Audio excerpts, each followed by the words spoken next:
got it. All right, here we go.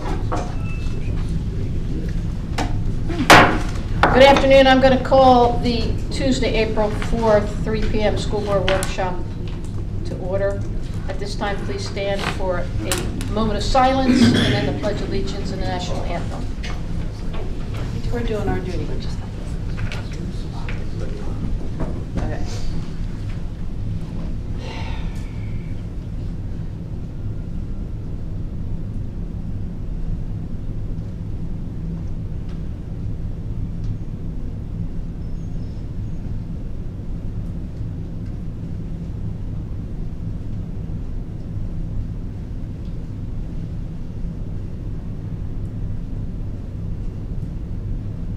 Thank you. Pledge. I pledge allegiance to the flag of the United States of America and to the republic for which it stands, one nation, under God, indivisible, with liberty and justice for all.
All right, thank you. Have you seated? All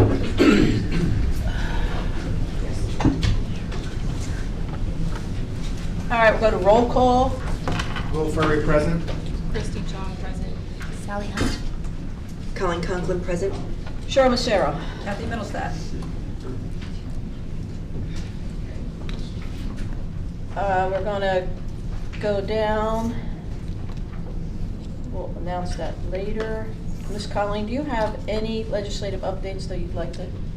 Just very quickly, I believe I sent to Kathy and board. I think you got a copy of it from from Danielle, Dr. Thomas at the FSBA, the side-by-side of both the House budget and the Senate budget.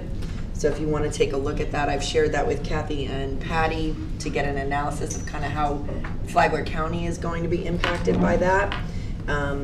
So I'm sure we'll hear more about that to come.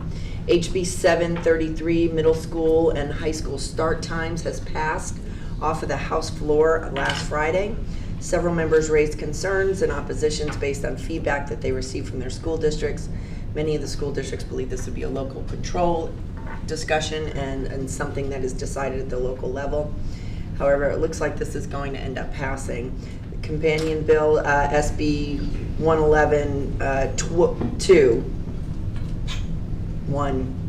forget it, 1112, passed its first committee last week.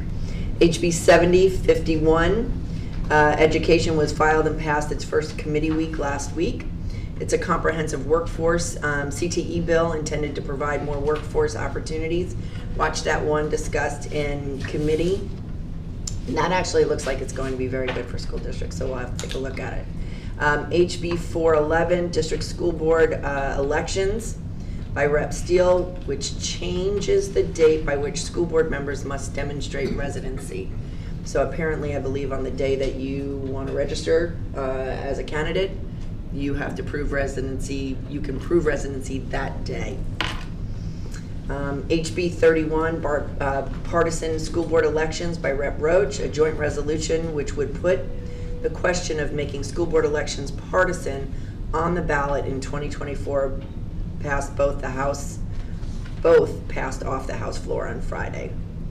And those were the quick highlights that were provided by Florida School Board Association. Okay, we'll go down to the adoption of additions and changes to the agenda. Annie? Madam Chair, if we could consider 2 additional proclamations later on in April. One is National School Library Month, so we can recognize all the work our media specialists do. Thank you. And the other one would be Water Safety Month, and we're receiving some more information on that. So if those are proclamations for your consideration to add to the agenda, we could make those changes. Excuse me. Great. Okay, thank you. Now we're up to number 6, public comment. Do we have public comment? We do. First speaker is Cynthia Dozier. Close. Come on forward.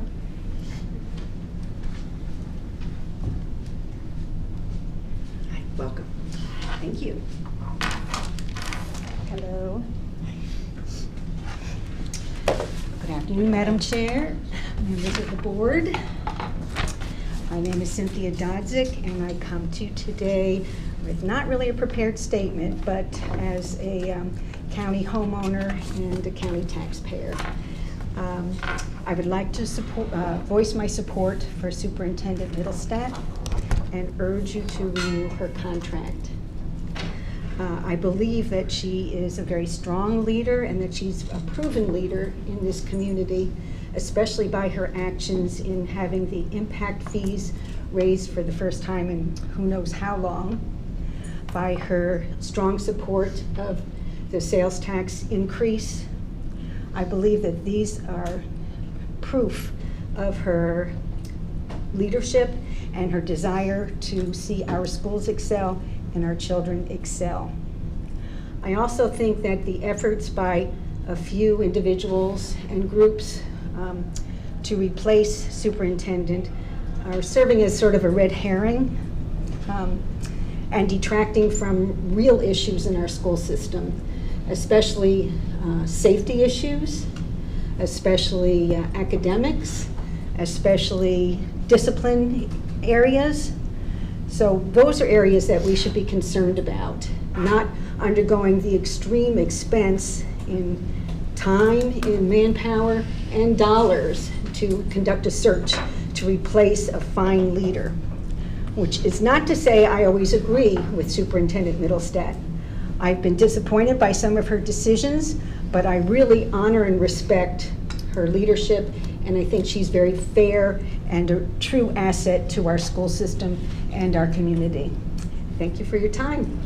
Thank you. you. Another one? There are no other comments at this time. Okay.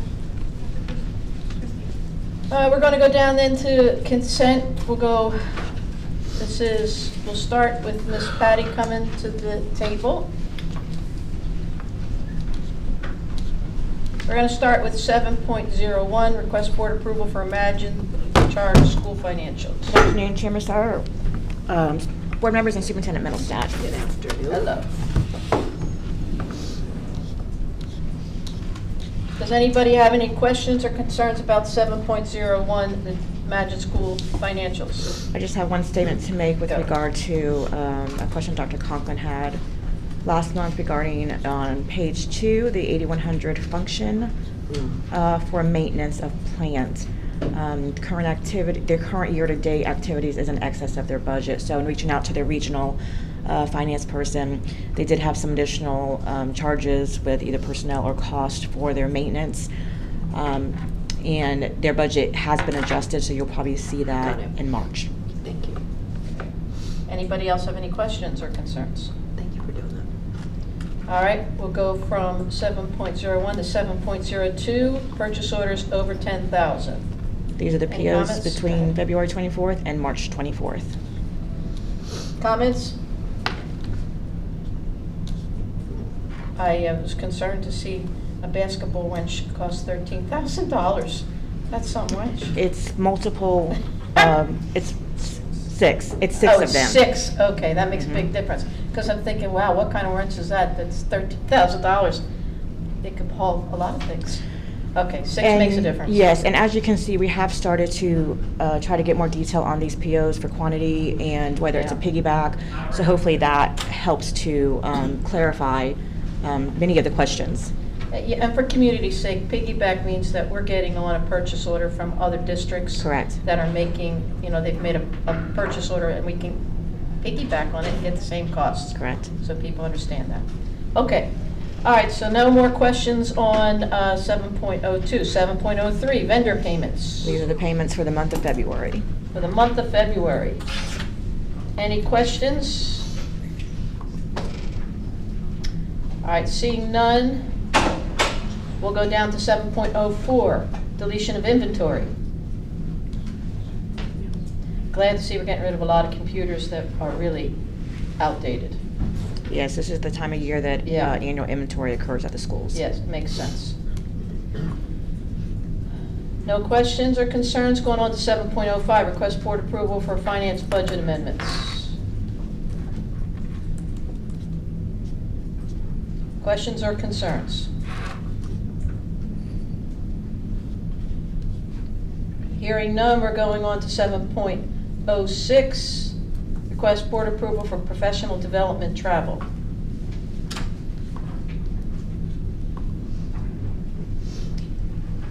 No questions or concerns. Going down to 7.07, request board approval for district financial statement. That is the district For the month of February. for the month of February.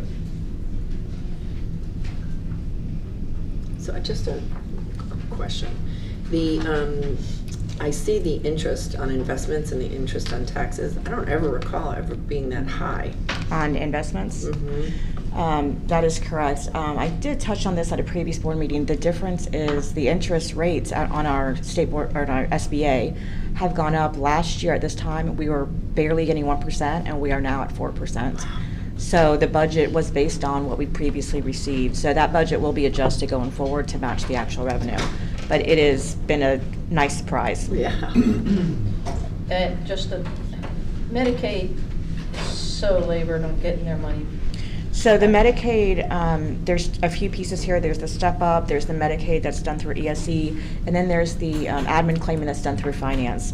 That's done on a quarterly basis. All 4 quarters have been sent in, and I actually just got an email from our person from Frontline stating that all the claims have been submitted. So we should start to get those checks within the next 3 to 4 weeks, and that'll be probably about $400,000. Yeah, I know, that's, Mhm.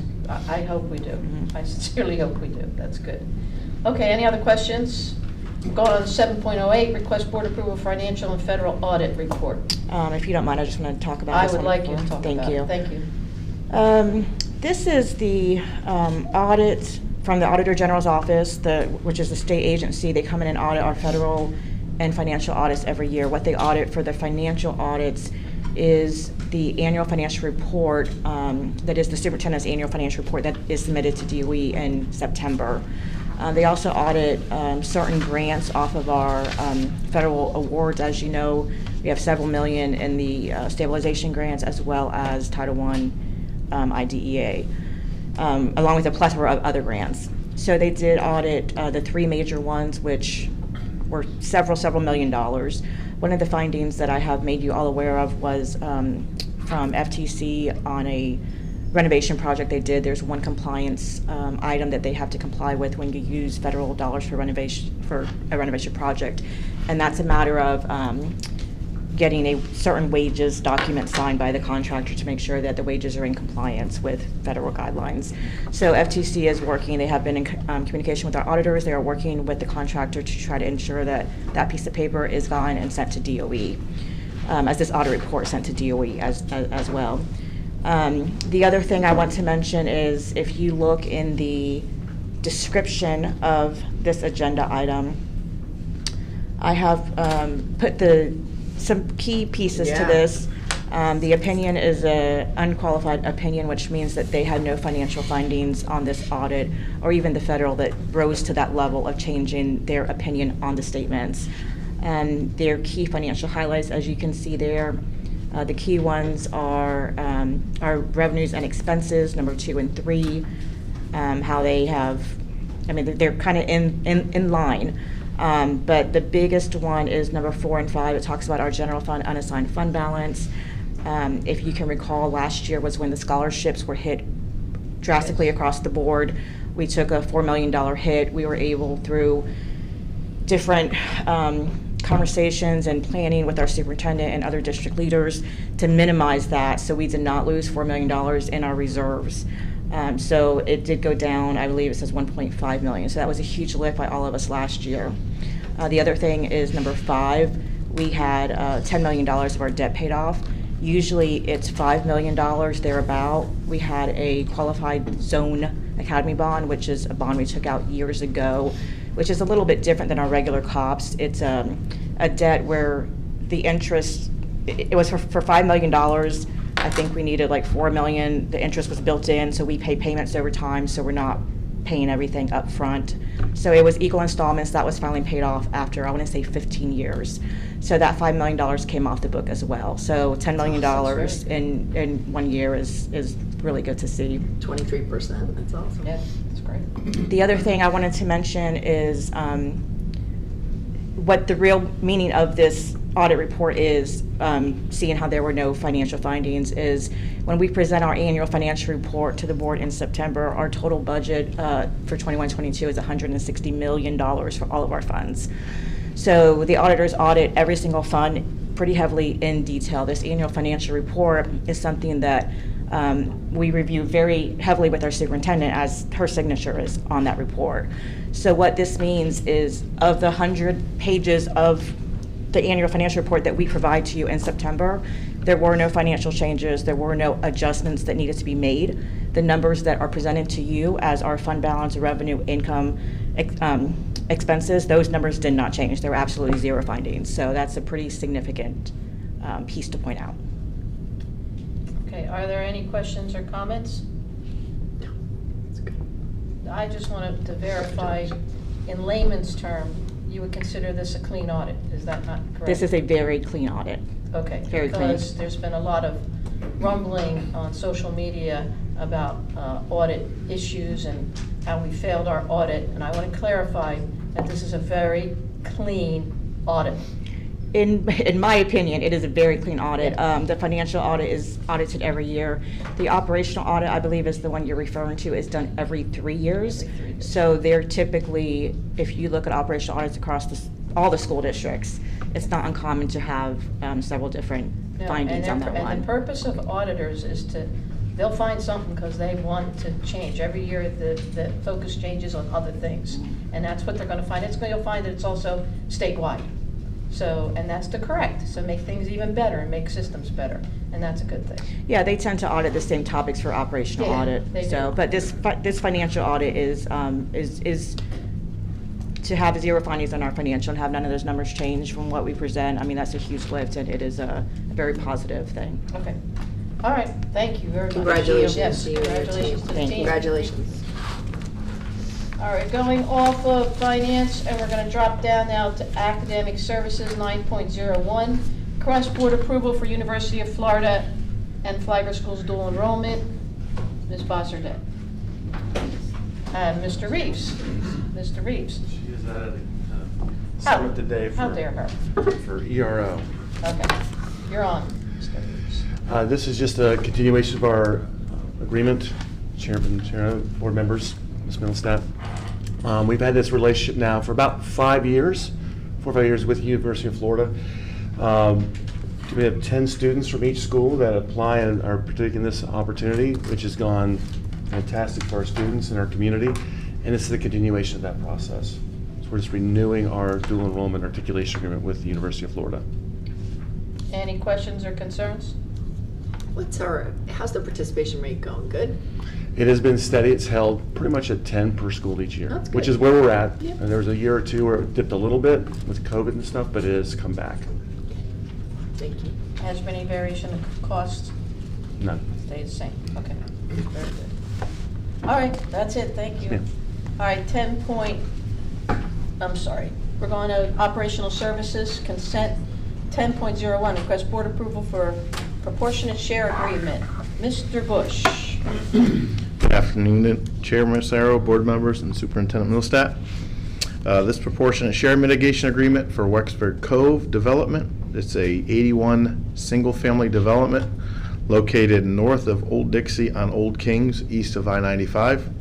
This development will generate 19 student stations, 7 for the elementary, 5 for the middle school, and 7 for the high school. Wow. And they keep coming. Wow. They keep coming. They keep coming. You look around the county and you can see them coming. Are there any questions or concerns, people? I've asked this at a previous workshop, but I think what I've asked before, I'm going to ask again. Is there a predetermined formula that determines this?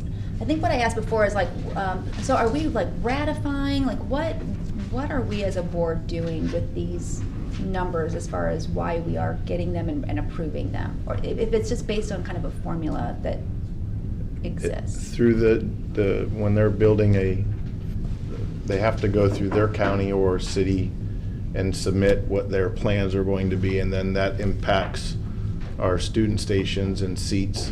And then there is formulas, and Mr. Freeman deals with that back of the house. There's different formulas based on how many, and then it's broken up into payments based off of the agreement that was part of the negotiation that took when Ms. Bott was here several months to get that agreement. The impact fees. Yeah. This all came about with the ILA, interlocal Yeah, agreement, sure. that was just signed last September by all the municipalities, and there was a standard mitigation agreement that was agreed upon by everybody. And so the first step in this process is to come to the school board. School board says, yep, we agree, we're going to reserve these student stations for you. And then the next step, it goes to the municipalities for them to sign.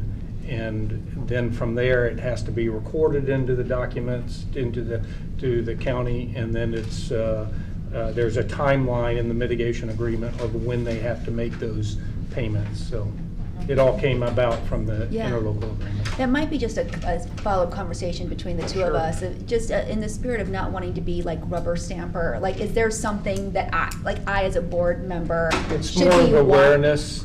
Is it more just bringing it to our attention? It's more of not- awareness that these We don't have a developments are choice. coming, and We don't have Okay. a choice. We have to go through this process. And we don't, it's really just more for awareness, not for any level of oversight Yeah. or anything like that. There's a formula, it's, Corey's bringing it to our attention, Yes. that's the end of the story. Pretty much. 'Cause Okay. We have to. It's a source of frustration more than anything, because you know the numbers are coming in. Right. So it's a mitigation agreement. So we are basically being notified. It's not like that we could turn them down necessarily. I mean, I guess we could, but it, Wouldn't matter. They'd Wouldn't still matter. do it. Yeah. Just curious. We see you a lot with these numbers. is and I'm that, would just- you say that's fair? Yeah, and it gives us an indication about growth. Correct. So we know where we need to go. It goes back to our Davis figures of demographics. They projected those figures. They projected what our attendance was going to be, okay? And when we went through the impact fees, it was both the Chamber of Commerce and the Home Builders Association said we inflated those numbers, that wasn't real. Well, unfortunately, we've already surpassed those numbers in it. So obviously they were wrong. So, you know, it gives us an idea where is our growth going to be? Where do we need to build? Because we've got to start thinking about building. We have to build buildings, and we don't actually have land where we necessarily need to build. So we're going to have to buy land. So it kind of builds on each other, and it's an awareness that we know what's coming.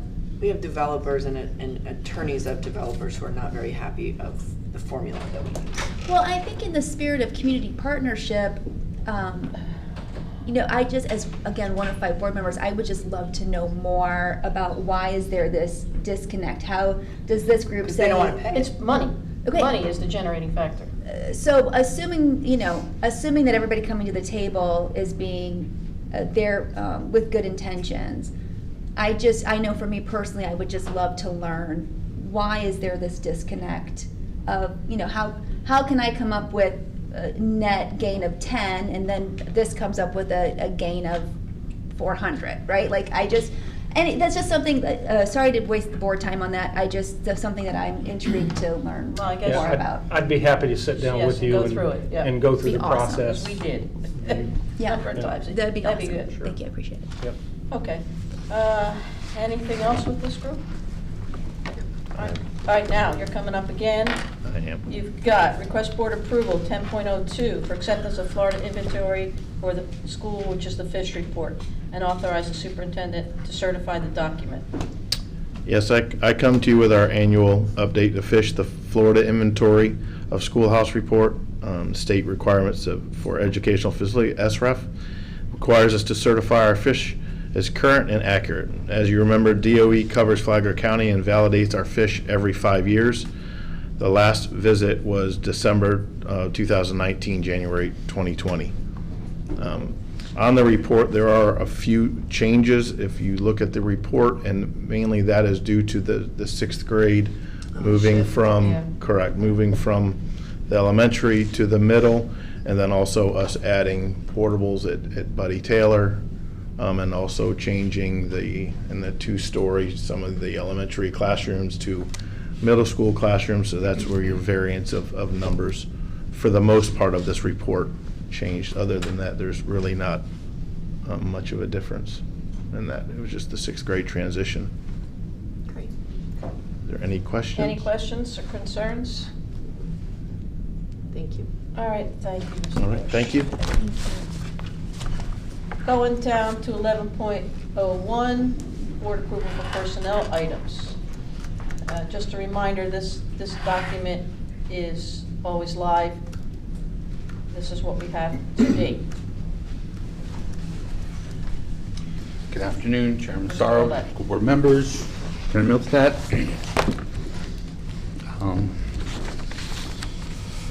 The first item I have on the consent agenda is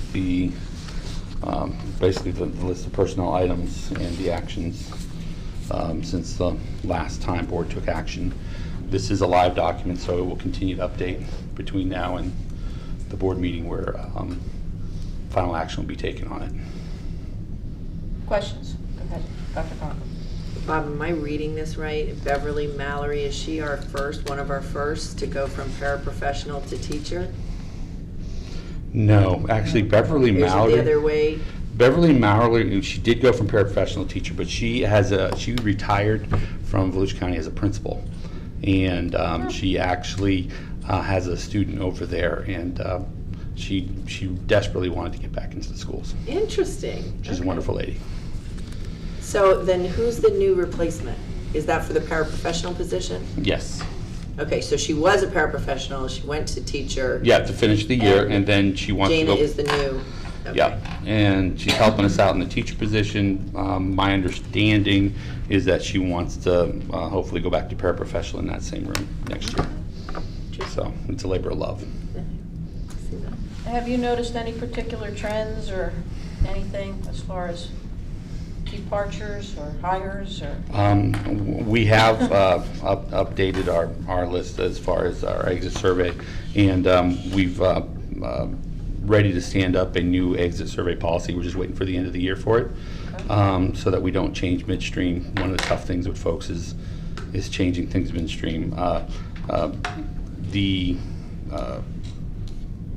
set of data going across is always, there's across the board from,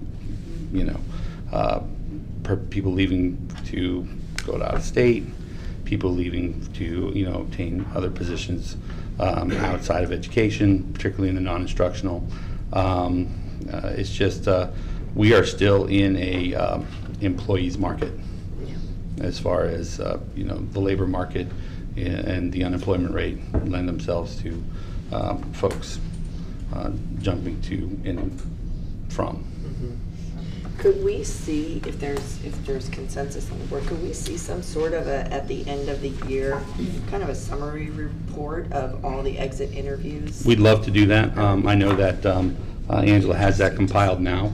We could do basically a state of the workforce report. Yeah, just at the end of the year would be. Whenever you guys want. What do you think? Yes, I'm seeing a lot of, yeah, that sounds good. See if there's At the any end, trends or that sounds anything. great. All right, any other questions or concerns on this? Thanks, Bob. All right, we'll keep Bob right here because we're going down to 1801, request board approval for insurance committee recommendations. This is just a follow-up to the discussion we had with representatives from Brown & Brown. The same information has remained on board doc for approval. Nothing new. The only new piece that was the piece that was discussed at the last meeting as far as the change in dental. The recommendations have all stayed the same from the last meeting, but the only change from last year is the change in dental. Gotcha. Okay. I had a question. Since we're self-funded, and I know that Ms. Wormack was mentioning that we're getting a higher rate now on certain things in another earlier discussion, are we benefiting from some of the higher interest rates that the banks are paying? Are we getting higher yields on balances that we're holding? Oh, that's a Ms. Wormack. Yeah, that's She's where it coming. slides over to finance. She's coming, she's coming. Okay. The funds in our self-insurance fund they do not make interest. We have a contract with Ameris, and based on our contract where we do not get assessed any fees, there are several things in there, and one of them is that we have to maintain a combination of $10 million in all of our bank accounts. The self-insurance is the main one that has the largest amount. I think there's probably about $7 million in there now. So we keep it where we can, close to 10 million, a little bit over sometimes, to make sure we don't have any shortfalls with our accounts payable and our payroll.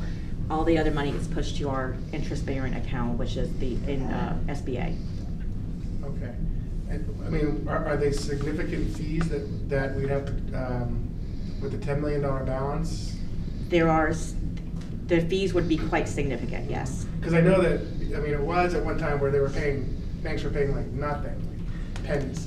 Some are now paying upwards of 4%. Is it something that, looking now that the rates are higher, could that yield us a better return if we were more interest-bearing than us trying to offset the fees? That is something that we were looking into when our contract's up for renewal. I can't remember what year we're in. Do you know, Chris, offhand?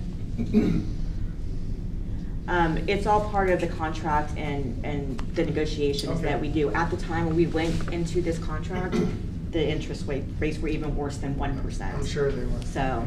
Okay, this is something that you might look into. Yep, absolutely. Thank you. Okay. All right, thank you. All right, so we're done with that. No other questions. We're going to 18.02. I'd like to ask Mr. Siebold to join the table. We've got an approval of an updated job description for the Director of Custodial Services.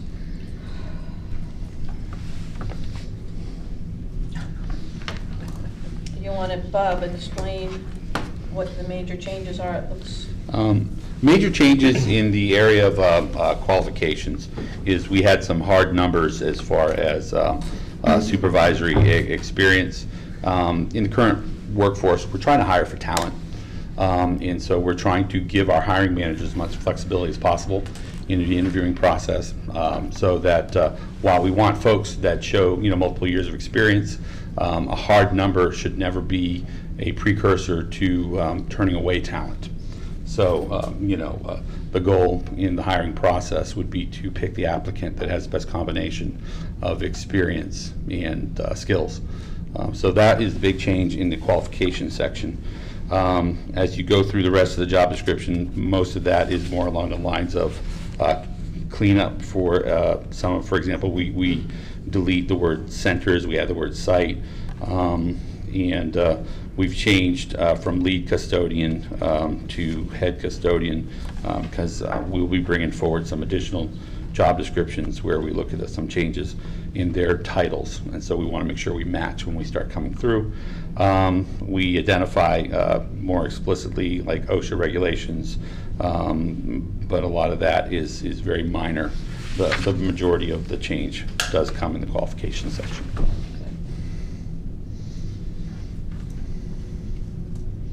Any questions? I just wanted to ask if you could go back up to the top. Number 5, does number 5 essentially negate 1 through 4, that then the superintendent can then just say, really, not that this would be the case, but that they could just say, hey, I like this person, they don't meet any of that, but it is now my authority, I'm going to hire, I approve the hiring of this person. Well, I'd answer yes and no to that. Anything that you would do as far as getting to number 5 would also come with a justification. If you were going to look at that unique circumstance, I mean, you would have to be able to explain that unique circumstance in a way that would satisfy, 1, the needs of the board as the final hiring manager, and 2, the superintendent. So as far as the checks and balances, the board would still be that final? The board always has final say. Yeah. Okay. Yeah, we only recommend hires in the end. It just makes it so that we could be open to a unique situation that we didn't anticipate, that, oh, this is actually a very well qualified, that just doesn't happen to meet Yeah. these specific. And I guess the example I would come to is that in my previous experience, I've seen somebody hired for director of facilities that actually came out of the military, who had been, he had actually been a lieutenant colonel in the Marine Corps, and he had worked for maybe a couple years in one of the service master kind of locations. And at that point, he had qualified in another district and became the director Yeah. of custodial services. Military is a great example, because a lot of times, and I found that when I used to work in recruiting, that you could listen to someone who's from the military and they've done those things, it maybe just wasn't called OSHA, or, you know what I mean? It maybe wasn't, and so I think that's a really great example. Yep. Mr. Siebold, you, I'm sure, work with Mr. Olet to get this all Yes, ma'am. polished, it looks good? This is what Correct. would work well? Yep, it definitely opens up, as Mr. Olet said, your talent pool. Okay, I mean, that's where we need Yeah. to get those people. All right, anybody else? All right, thank you, Mr. Siebold. We're going to Thank you, keep sir. with Mr. Olet. We're going to ask, Thank you. I guess it says here, Mr. Freeman, or do you want Mr. Walker? That's what I thought, okay. Mr. Walker to join us. Good afternoon, board. Good afternoon. In this job description, the primary changes, once again, show up in qualifications. If you see what was kind of stricken, it was associate's degree at higher, could be substituted for 5 years of recreational experience. We're at the high school diploma required, associate's degree preferred, and once again, in the current, hiring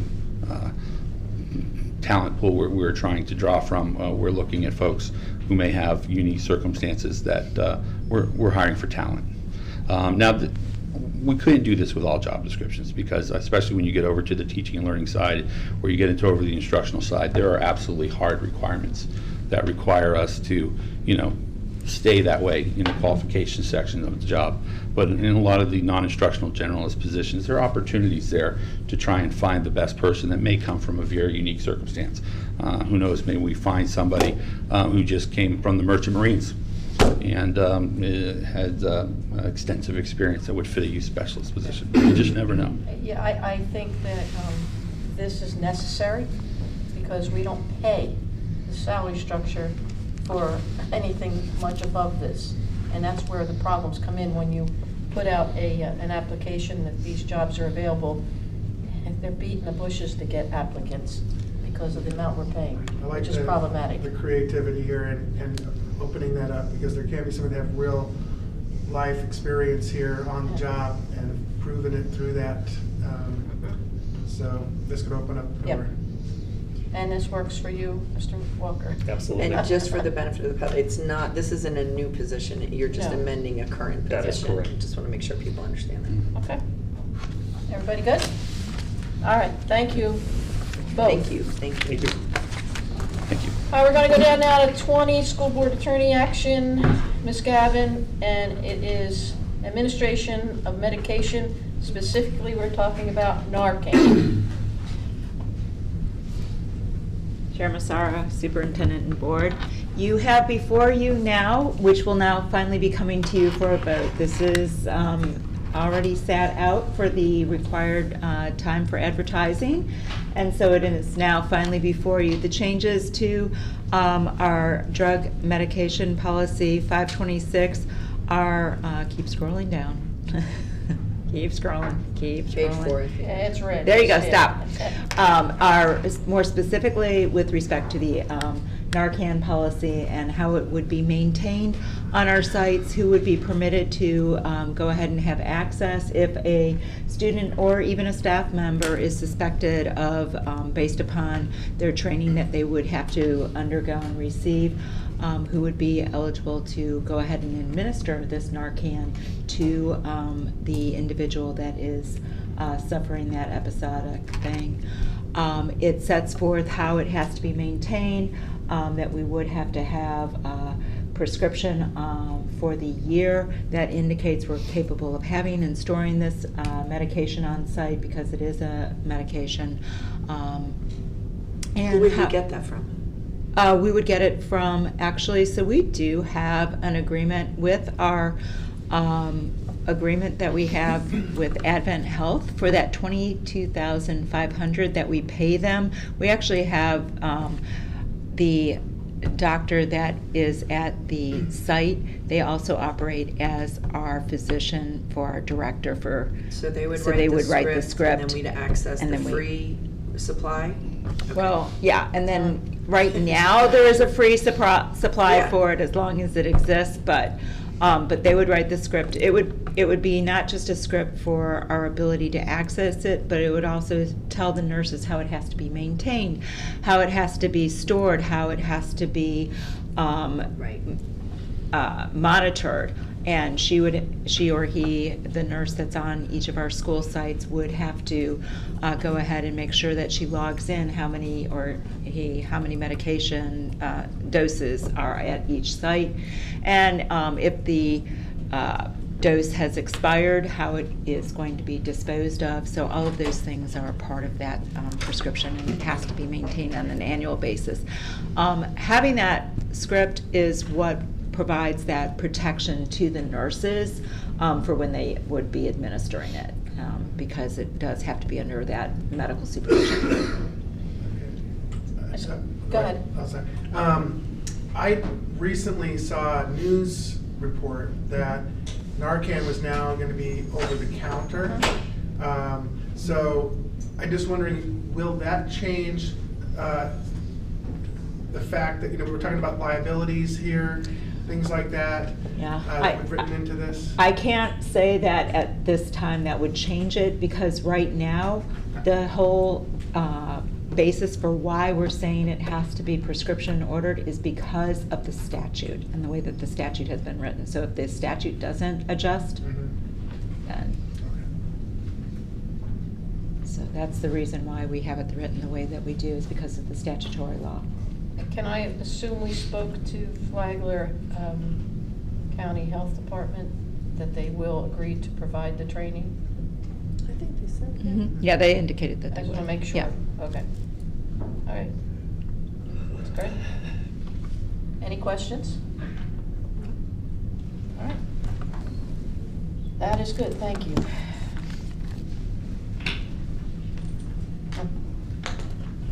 All right, we're down to 2101, old business. Anybody? Will, Christie? No? Anybody?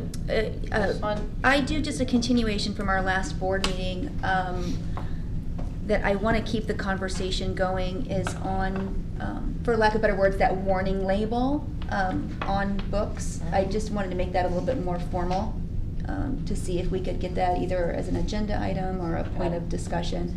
And then in continuation with that, I wanted to also bring up again whether it's tough because this is kind of an operations piece, but potentially also a policy piece.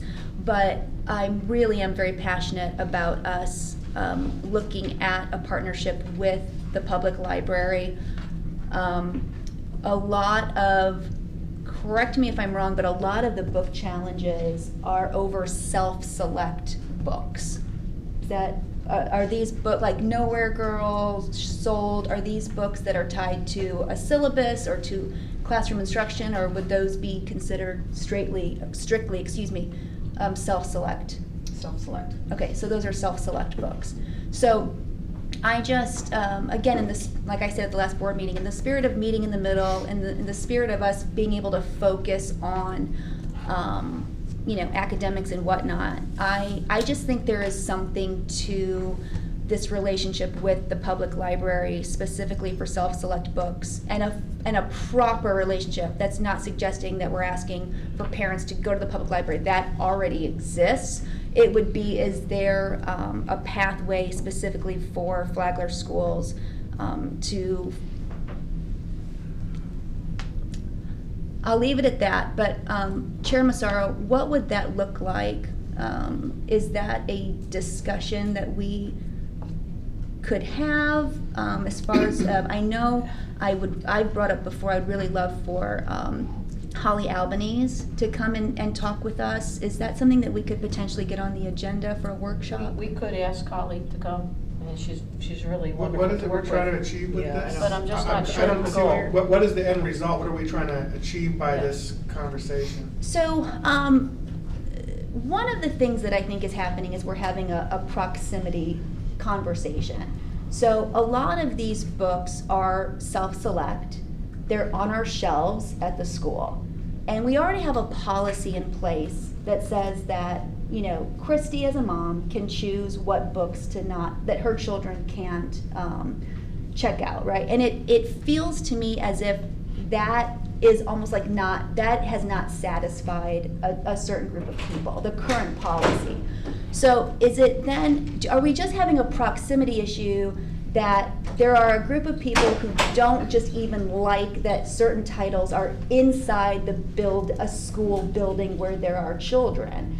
And so I just think there's a big opportunity holistically to look at our media centers today.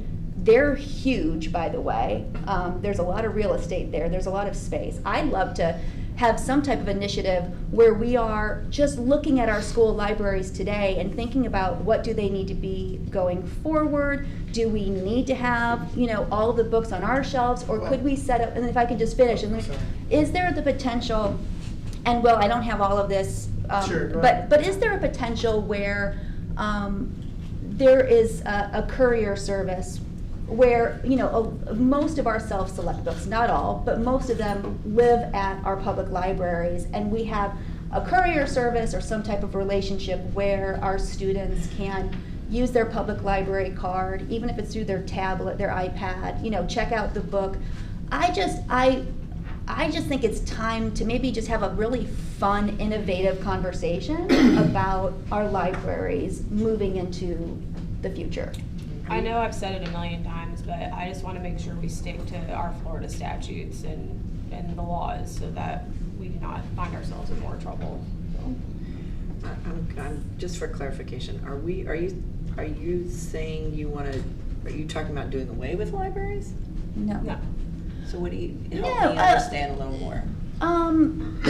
So I was at the Rimfire Library last Right. week. It's huge. And when I talked with Mr. Lee, I said it'd be so interesting to find out like a usage report, like of all of this square footage on any given school day. They can give you that.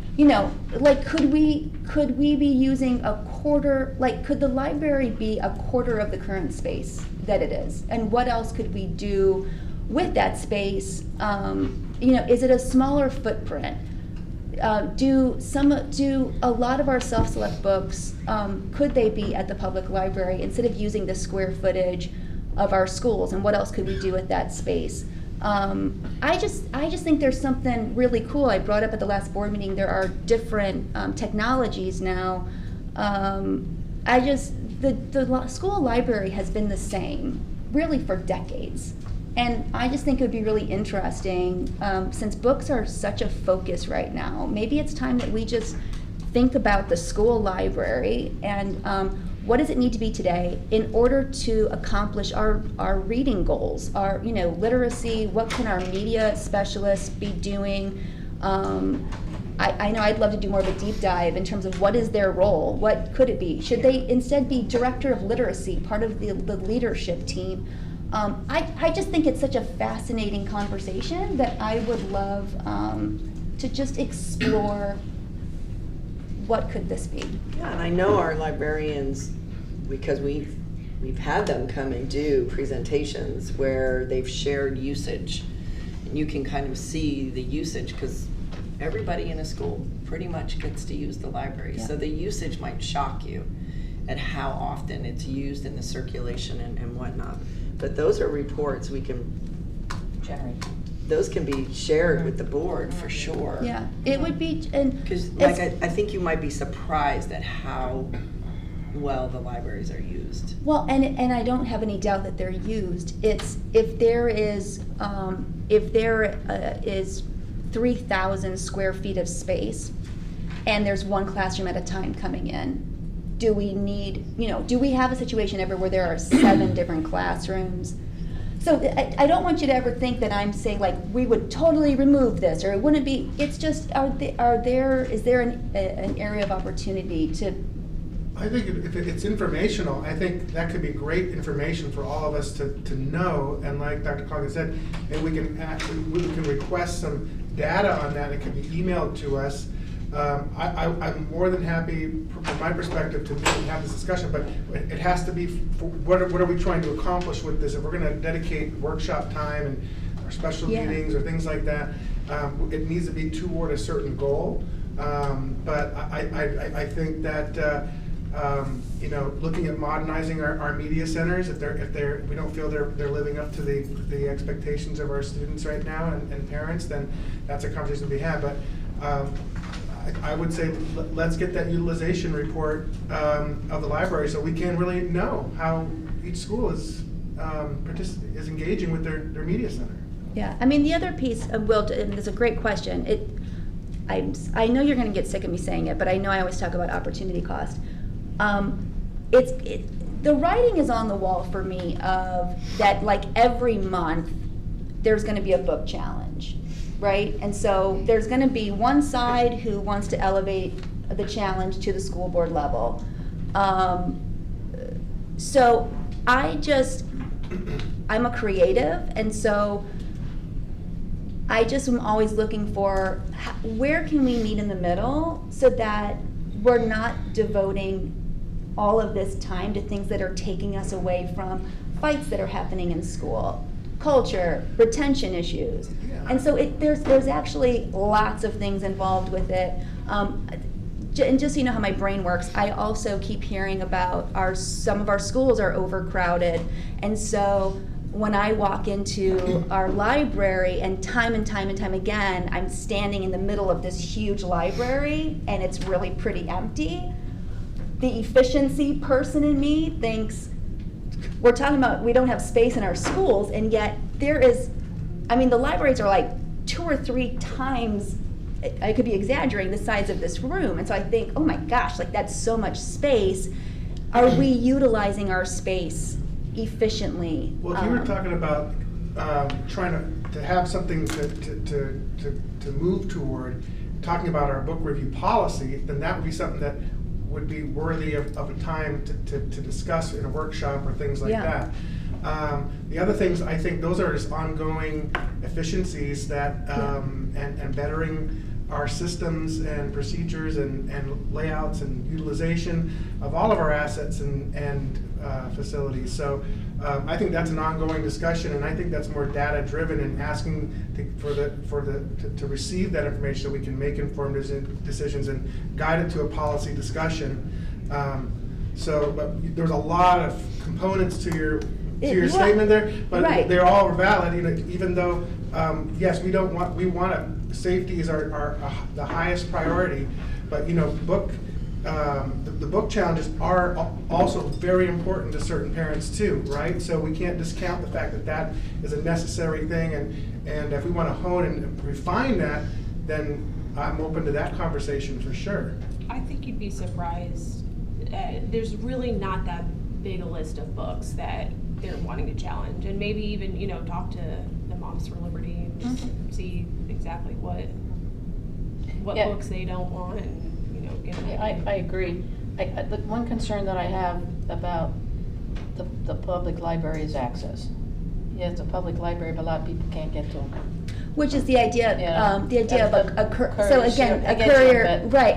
And this is all just very I think you're saying new. reimagine the This library. is Yeah. just, this is not me saying, oh, I have this baked plan. This Right, is just, right. hey, is there an opportunity for a discussion, given that the library is the center of, as we talk about reading scores, as we talk about, it's just, I just think maybe Flagler Schools has a history of being known for innovation.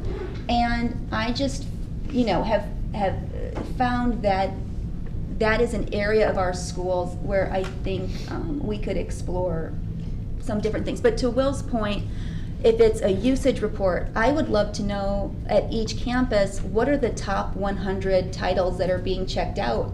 You know, like what books are being checked out? How many are being checked out?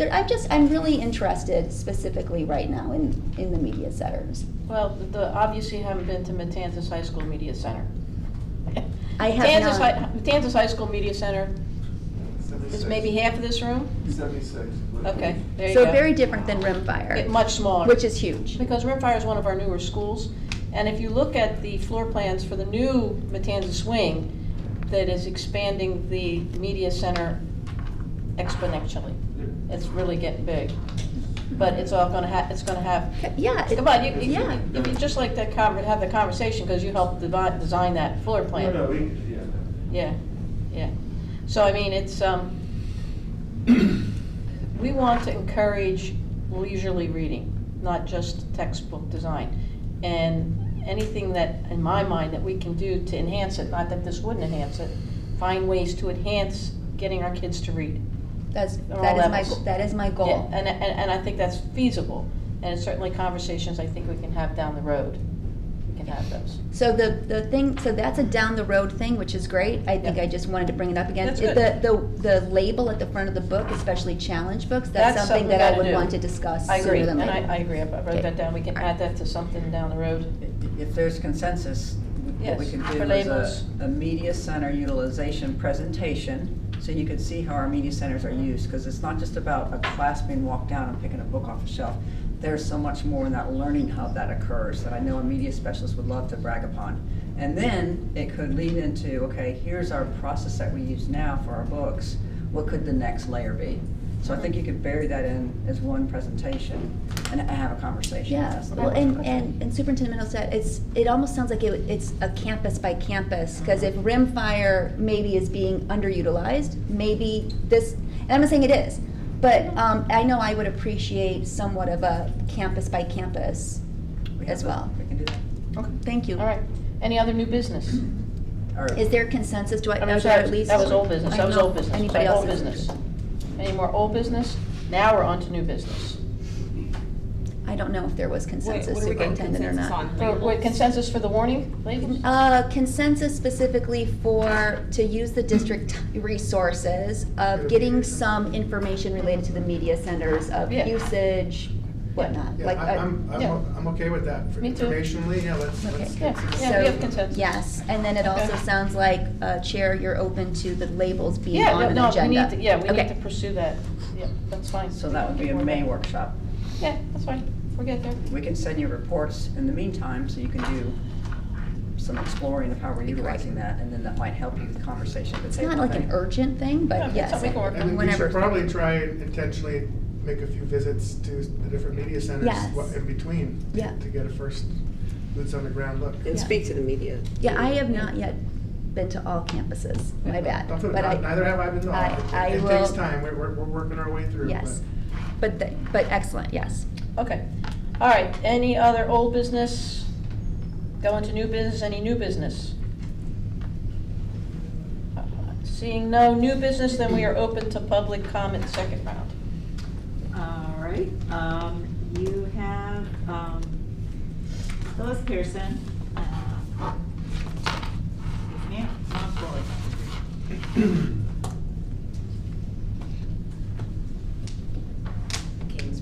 I know the cane's back there sitting by itself. Just- Very useful that way. It's a balance thing.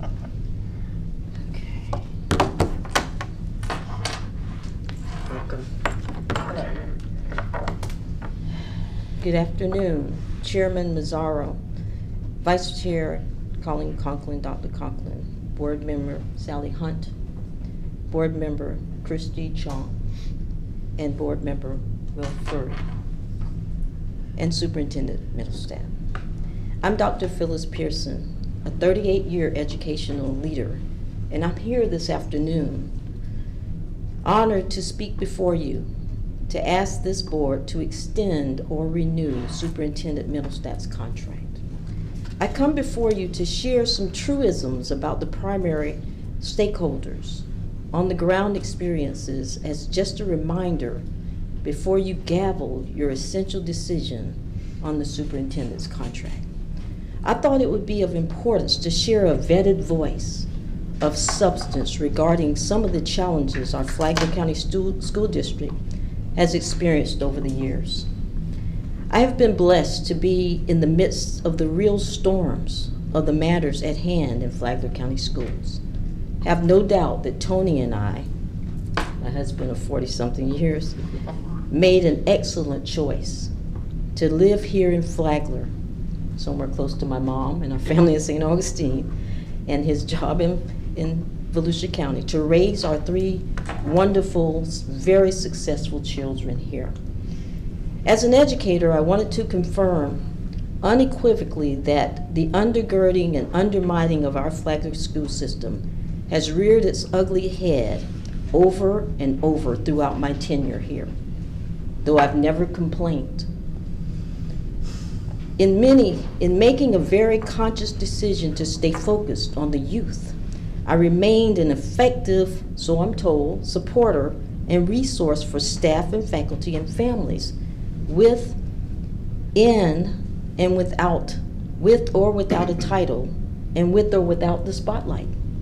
As coaches, mentors, advocates, and sponsors of our educators and leaders, it's imperative that we have the moral courage to stand up for what is right and speak out, to not tolerate underhanded maneuvers that are totally destructive to our system.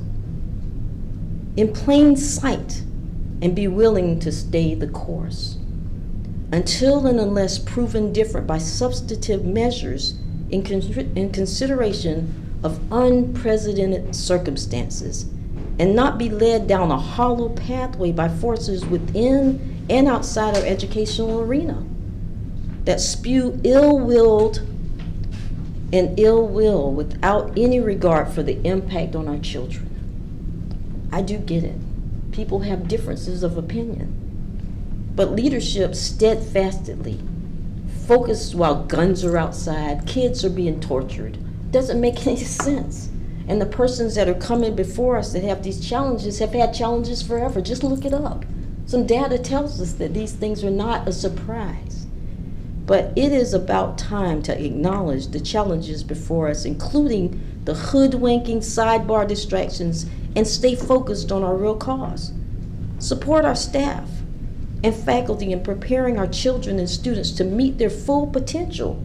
We're headed for excellence. I've seen it 5 times, and the same thing always happens. Even in the midst of man-made and natural disasters, these kids and these staff members are standing taller than most of us that have been leading for 38 and 40 years. They take it on the chin, and they don't bend. They did not get off track. They're showing us the way. And I know maybe some of us have to come in from businesses. My whole family's about businesses.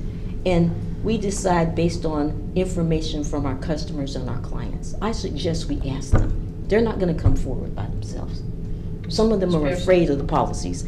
I'm going to say, as a lifelong learner and educational leader, I humbly ask that each board member vote to extend or renew Superintendent Middlestaff's contract. And I'm doing that as a worker, as a person who's been here for a while, and I think I am sharing my heart with you, but my mind as well. Thank you very much. Thank you. Thank you. That's See it? if I can make That it is big. the only public comment we have It is the only public comment that you have that has been signed up. signed Anybody else who didn't sign up that would like to speak? Okay, seeing none. Closing comments. Starting down there. Anybody? That's what we should do. Nothing to say. Ms. Hunt?